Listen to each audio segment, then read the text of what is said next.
Deuteronomy 24.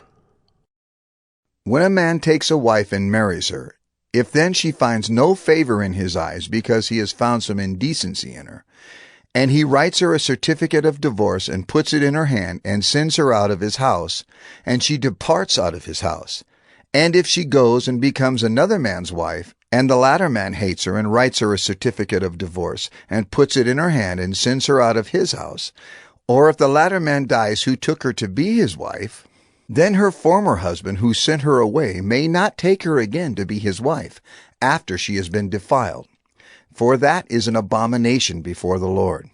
And you shall not bring sin upon the land that the Lord your God is giving you for an inheritance. When a man is newly married, he shall not go out with the army or be liable for any other public duty. He shall be free at home 1 year to be happy with his wife whom he has taken. No one shall take a mill or an upper millstone in pledge, for that would be taking a life in pledge. If a man is found stealing one of his brothers of the people of Israel, and if he treats him as a slave or sells him, then that thief shall die. So you shall purge the evil from your midst. Take care, in a case of leprous disease, to be very careful to do according to all that the Levitical priests shall direct you. As I commanded them, so you shall be careful to do.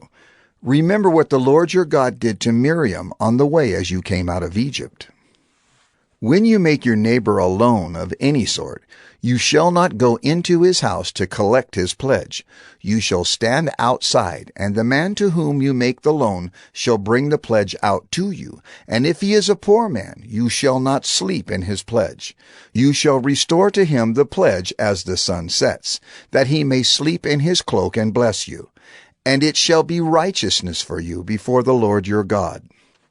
You shall not oppress a hired servant who is poor and needy, whether he is one of your brothers or one of the sojourners who are in your land within your towns. You shall give him his wages on the same day, before the sun sets, for he is poor and counts on it, lest he cry against you to the Lord, and you be guilty of sin. Fathers shall not be put to death because of their children, nor shall children be put to death because of their fathers. Each one shall be put to death for his own sin. You shall not pervert the justice due to the sojourner or to the fatherless, or take a widow's garment in pledge. But you shall remember that you were a slave in Egypt, and the Lord your God redeemed you from there. Therefore I command you to do this. When you reap your harvest in your field, and forget a sheaf in the field, you shall not go back to get it. It shall be for the sojourner, the fatherless, and the widow, that the Lord your God may bless you in all the work of your hands. When you beat your olive trees, you shall not go over them again. It shall be for the sojourner, the fatherless, and the widow. When you gather the grapes of your vineyard, you shall not strip it afterward. It shall be for the sojourner, the fatherless, and the widow. You shall remember that you were a slave in the land of Egypt. Therefore I command you to do this.